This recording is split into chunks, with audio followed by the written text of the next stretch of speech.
기도합니다. 성경을 보겠습니다. 구약성경 시편 1편 1절에서 6절 말씀입니다. 시편 1편 1절에서 6절 말씀을 제가 읽어드리겠습니다. 복 있는 사람은 악인들의 꾀를 따르지 아니하며 죄인들의 길에 서지 아니하며 오만한 자들의 자리에 앉지 아니하고 오직 여호와의 율법을 즐거워하여 그의 율법을 취하러 묵상하는도다. 그는 시냇가에 심은 나무가 철을 따라 열매를 맺으며 그 잎사귀가 마르지 아니함 같으니 그가 하는 모든 일이 다 형통하리도다. 악인들은 그렇지 아니함이며 오직 바람에 나는 겨와 같도다. 그러므로 악인들은 심판을 견디지 못하며 죄인들이 의인들의 모임에 들지 못하리로다. 무릇 의인들의 길은 여호와께서 인정하시나 악인들의 길은 망하리로다. 아멘. 다시 한번 또 인사를 할까요? 새해 복 많이 받으세요. 네. 2021년도 첫 주일입니다. 하지만 굉장히 정적으로 우리가 예배를 드리고 있어요. 좀 우울했고 답답했던 일들 우리가 좀 떨쳐버리고 2021년도는 하나님께 주신 소망을 품고 활기차게 열심히 학교에서 직장에서 하나님께 주신 일들을 감당할 수 있는 저와 여러분이 되기를 기도합니다. 새해 첫 주일을 어떤 말씀을 나눌까 이렇게 고민을 해보다가 복에 대한 말씀을 좀 하려고 합니다. 좀 전에 인사했잖아요. 새해 복 많이 받으세요 라고 우리가 인사를 했어요. 글쎄, 복은 무엇일까? 어떤 복을 우리가 바라야 될까라는 생각을 좀 해보았습니다. 그런데 물론 예수님께서 우리에게 말씀하신 마태복음 5장에서 나오는 팔복, 산상순에서 설교하고 있는 팔복이라는 놀라운 복이 있지만 또 시편에는 오늘 우리가 읽은 말씀에는 복 있는 사람이 이런 사람이다 라고 우리들에게 선포하고 시인이 노래하고 있습니다. 근데 오늘 본문에는요, 두 부류라고 할까요? 두 종류의 사람들이 등장합니다. 즉, 첫 번째는 복 있는 사람, 또 하나는 부류는 죄인들, 오만한 자들이라고 성경에서는 기록을 하고 있습니다. 근데 잘 들어보세요. 복 있는 사람, 악인들, 죄인들, 오만한 자들. 아주 단순하게 생각해 봤어요. 숫자적으로. 복 있는 사람은 단수예요. 한 명? 대표일 수도 있겠지만, 단수로 썼어요. 그런데, 악인들, 죄인들, 오만한 자들, 복수, 많은 사람인 것 같아요. 우리가 살고 있는 이 세상은요, 우리의 원수가 장악을 하고 있습니다. 그래서 어찌 보면은 그 원수 아래에 있는 악인들, 죄인들, 오만한 자들이 강력하게 영향력을 발휘하고 있습니다. 그 가운데서 복 있는 사람은 어찌 보면 상대적으로 적은 수예요. 상대적으로 되게 조그만 것 같아요. 그래서인지 예수님은 우리에게 말씀하셨습니다. 마태복음 7장에 보니까 좁은 문을 향해 걸어가라 라고 우리에게 말씀을 하고 있어요. 그 좁은 문은 많은 사람들이 찾는 길이 아니에요. 많은 사람들이 찾지 않다 보니까 그 길은요, 어찌 보면은 외로운 길이고 쓸쓸한 길이고 좀 조심스러운 길일 수밖에 없어요. 우리 동양에는 인자는 대로행이다 라고 하면서 큰 길을 가라고 우리에게 가르치고 있지만 예수님은요, 많은 원수들, 죄인들, 악인들, 오만한 자들이 가는 그 길이 아니라 좁은 문을 향한 좁은 길을 가는 많은 사람들이 찾지 않는 그 길을 가는 우리들에게 그 길 위에서 하나님의 뜻을 바라라고 명령하고 있습니다. 혹 우리가 많은 사람들이 걷지 않는 그 길을 걷는다고 해서 의기소침해하거나 두려워할 필요가 없습니다. 2021년도 아마 여전히 두렵고 여전히 답답하지만 많은 사람들이 찾는 그 길이 아니라 좁은 길이지만 하나님께서 우리에게 명령하신 그 길을 묵묵히 걸어갈 수 있는 담대한 믿음의 삶을 살 수 있기를 주님의 이름으로 축복을 드리겠습니다. 왜냐하면요, 오늘 시인은 우리에게 말씀을 하고 있습니다. 악인들의 꾀, 죄인들의 길, 오만한 자들의 자리는요, 끝내는 하나님께서 심판하셔서 바람에 나는 겨와 같다라고 우리들에게 선포하고 있습니다. 겨는 뭐냐면 그 열매의 씨앗이에요. 추수 때가 되면은요 열매를 막 타작을 해요. 그렇게 되면 이제 열매와 껍질이 같이 막 섞여 있어요. 우리 텔레비 봤죠? 키 툭툭툭 치면 알곡은 이상하게 쭉 내려오고 겨는 바람에 휙 날아가서 사라지게 되어 있습니다. 하나님의 심판할 때는요, 오늘 성경에서 나오고 있는 세상을 장악하고 강한 영향력을 줄 것처럼 보이는 악인들, 죄인들, 오만한 자들, 세상의 다수의 무리들은요, 바람에 나는 겨처럼 심판을 받을 것이라고 우리들에게 말씀을 하고 있습니다. 우리가 그들과 구분되어지는 결정적인 이유가 바로 여기에 있어요.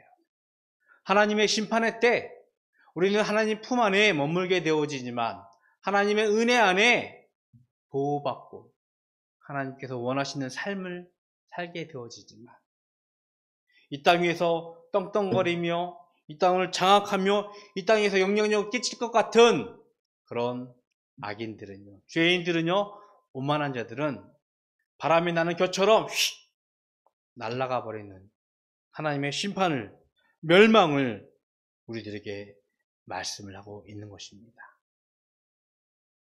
그렇다면 복 있는 사람은 그들과 무엇으로 구별이 될까요? 2절의 말씀인데요, 두 가지입니다. 첫 번째는 오직 여호와의 말씀을, 율법을 즐거워한다라고 우리들에게 말씀을 하고 있습니다. 그런 말이 있어요. 타고난 재능을 가진 사람, 천재라고 할 수 있겠죠? 천재는 노력하는 사람을 못 이긴대요. 그런데 노력하는 사람은 즐기는 사람을 못 이긴대요.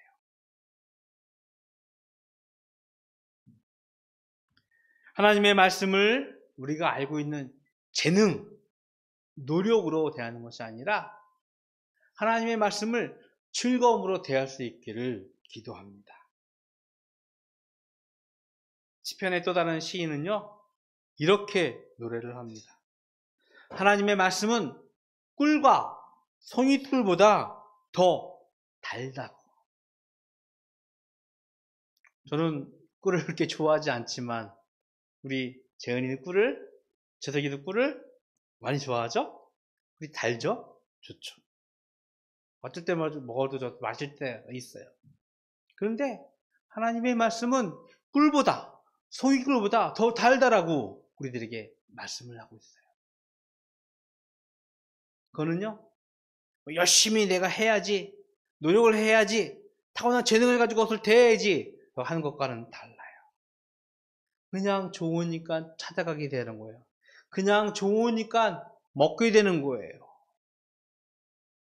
하나님의 말씀이, 하나님의 율법이, 하나님의 계시가 송이꿀보다 달게 되어지고 그것을 통해서 우리가 즐거워할 수 있는 이 신의 고백을 우리가 깨달았으면 좋겠습니다. 아니, 이 꿀보다 달달하고 고백한 신의 고백이 우리의 간증이 되기를 주님의 이름으로 축복을 드리겠습니다. 물론 그것이 처음부터 되어지지는 않을 거예요. 왜냐하면 우리는 세상의 큰 영향력이 아래에 있기 때문에, 어찌 보면 악인들과 같이 걸어왔기 때문에, 죄인들이 같이 섰기 때문에 하나님의 말씀이 낯설고 어색하게 느껴질 때도 있을 거예요. 하지만 하나님 말씀 앞에 우리가 살면서 몸부림치는 것, 하나님의 말씀을 묵상하며 하나님의 말씀을 다가가는 것, 그것을 통해서 하나님의 말씀이 즐거워질 수 있는 그런 시간을 우리는 충분히 가질 수 있을 거라 믿습니다. 그래서 복 있는 사람은요, 계속해서 그의 율법을 주야로 밤낮으로 묵상한다라고 우리들에게 말씀을 하고 있습니다. 묵상이란 말은 아주 쉽게 말하면 이렇게 생각하면 될 것 같아요. 우리가 걱정하는 일이 생기고 근심하는 일이 생기면 자꾸 마음속에 떠올라요. 그리고 그 일이 자꾸 생기면 자꾸 생각하면서 그 일을 되씹어요. 곱씹어요. 자꾸 생각하면서 그 일에 우리가 몰두하게 되어집니다. 묵상은 흡사 그것과 같아요. 계속해서 그 말씀을 기억하는 거예요.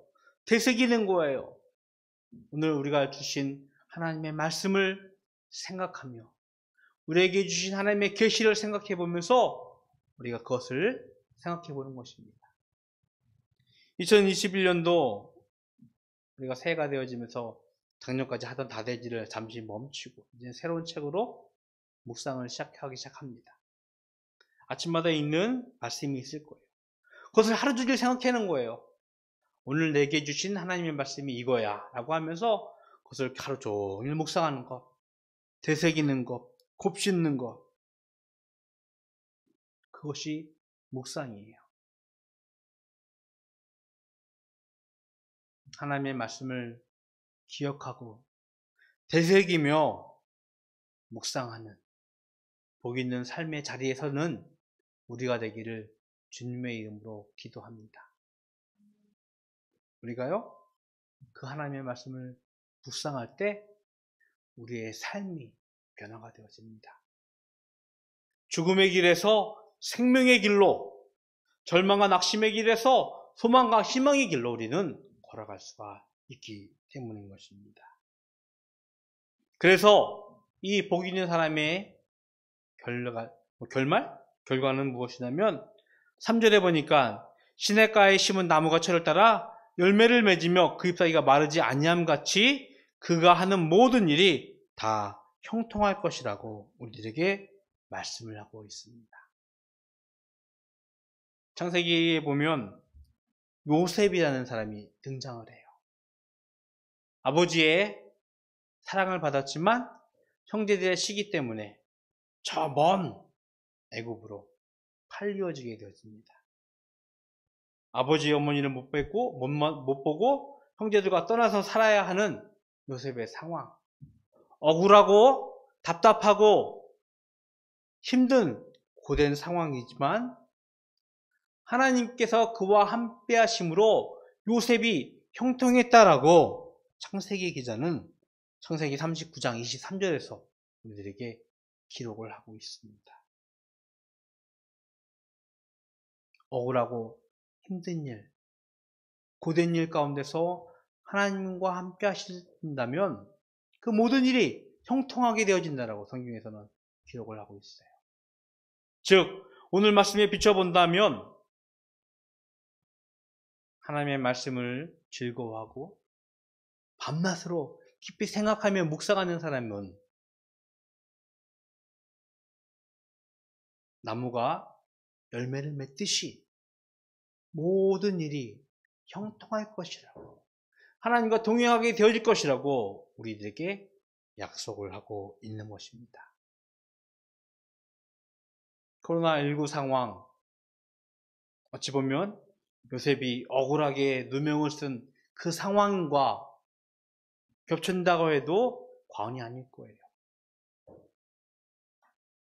내 탓이 아닌데, 내 주변이 너무나 힘들어지는데, 상황이 너무 어려워지는데, 하지만 기억하십시오. 하나님과 함께 하신다면 형통해진다고. 오늘 말씀에 비춰본다면, 복 있는 삶에 비춰본다면 여호와의 율법을 즐거워하고 그의 말씀을 주야로 묵상하는 자는요, 형통의 복을 우리에게 허락하신다라고 말씀을 하고 있습니다. 그런데 저는요, 더 중요한 말씀이 여기 있다고 생각합니다. 6절의 말씀이에요. 6절의 말씀. 같이 한번 크게 읽어봅시다. 시작. 무릇 의인들의 길은 여호와께서 인정하시나 악인들의 길은 망하리로다. 아멘. 가장 중요하고 가장 위로가 되는 말씀은 무엇이냐면, 하나님의 말씀을 묵상하고 그의 말씀을 즐거워하는 사람, 복 있는 사람은, 즉 의인들은 하나님께 인정받는 복을 받는다는 것입니다. 우리는 흔히 이성의 동물, 합리적인 이성을 가졌다라고 우리 스스로 인간을 이야기합니다. 맞은 것 같아요. 늘상 합리적이길 원하고 이성적이길 원하고 하면서 우리의 문명을 쌓아가고 우리의 지식을 쌓아가고 있습니다. 그런데 가만히 되돌아보세요. 우리는 굉장히 감정에 사로잡혀 있어요. 나를 무시하는 말 한마디, 나를 업신여기는, 소홀히 대하는 그 태도 하나 때문에 우리는 우리의 이성을 잃거나 우리의 생각을 넘어뜨리고 주체 없이 행동하는 경우가 종종 있습니다. 특히 가까운 사이일수록. 아마 부부싸움 하는 가장 중요한 원인은 그걸 거예요. 서로 다름을 인정하지 않고 나를 이렇게 무시해? 나를 업신여겨 하는 그 조그만 감정 싸움 때문에 막 싸우는 경우가 종종 있습니다. 그러나 반대로 어떠한 힘든 상황, 곤경, 악한 상황에서도 나를 인정해주고 나를 위로해주는 그 말 한마디는 때로는 큰 파도와 같이 우리를 덮치고 있는 위험한 상황이나 어떤 역경을 헤쳐나갈 수 있는, 극복해 나갈 수 있는 힘이 되기도 해요. 오늘 그런데 말씀하십니다. 의인들의 길은 여호와께서, 하나님께서, 이 온 우주를 만드신, 온 우주의 주인이신 하나님께서 인정하신다라고. 너 최고야. 너 멋있어. 너야말로 복 있는 사람이야 라고 선포해 주는 거야. 거기에 설 수 있다라고 우리에게 말씀을 하고 있는 것입니다. 세상의 주인이신, 시간과 역사의 주인이신 하나님께 인정받는 삶이야말로 진정한 복 있는 삶인 줄로 믿습니다. 2021년도 새해 코로나19로 같이 시작했지만 어떠한 역경, 위기, 두려움 가운데서도 오늘 우리는 시편이 노래하고 있는 여호와의 율법을 즐거워하고 그 말씀을, 여호와의 율법을, 계명을 주야로 밤낮으로 묵상함을 통하여서 복 있는 자리에 서기를 주님의 이름으로 축복을 드리겠습니다. 그리고 그 복 있는 사람의 자리에 서서 이 땅 위에서 세상을 지배하고 있는 악인들이 아니라 하나님께 인정받는 참된 복을 누리는 바닷교회 모든 성도님들이 되기를 주님의 이름으로 축복을 드리겠습니다. 2021년도 연휴에처럼 어찌 보면은 두렵고 떨리는 마음으로 시작할지 모르겠어요. 하지만 오늘 우리에게 주신 하나님의 말씀을 다시 한번 기억해 보십시오. 하나님의 말씀을 가까이 하고 묵상하고 즐거워하면서 하나님께 인정받는 참 복된 삶을 살아갈 수 있는 여러분이 되기를 주님의 이름으로 축복을 드리겠습니다. 기도하겠습니다. 하나님, 감사합니다. 두렵고 떨렸던 2020년이 지났습니다. 이제는 2021년도 힘들고 고된 상황이지만 하나님께서 함께 하시는 복된 길을 걷기를 소원합니다. 하나님의 말씀을 같이 하며 하나님의 말씀과 같이 더불어 동행하는 형통함을, 그래서 하나님께 인정받는 참 복 있는 삶을 살기를 소원합니다. 하나님 앞에 머리 숙인 모든 제 백성들의 삶 가운데 하나님께서 개입하시고 간섭하셔서 하나님의 은혜를 누리는 자들 될 수 있도록 주님 축복하여 주시옵소서. 하나님, 새해 첫날 하나님께 예물 드립니다. 주일 예물을 드리며 또 특별히 신년 감사 예배로 드리며 감사 예물 주님께 올려드립니다. 주님, 드린 손길 주님께서 기억하여 주시옵소서. 이 땅에서 물질로 곤고함당하지 아니하고 넉넉하여 나누어 쓸 수 있도록 어려운 자들을 도울 수 있는 넉넉함도 그들에게 허락하여 주시옵소서. 지금은 우리 주 예수 그리스도의 은혜와 하나님 아버지의 극하신 사랑하심과 성령님의 교통하심이 하나님의 말씀을 즐거워하며 주야로 묵상함을 통하여 하나님께 인정받고 참 복을 누리는 삶을 살기로 소원하는 모든 성도들 머리 위에 영원토록 함께 있을지어다. 아멘.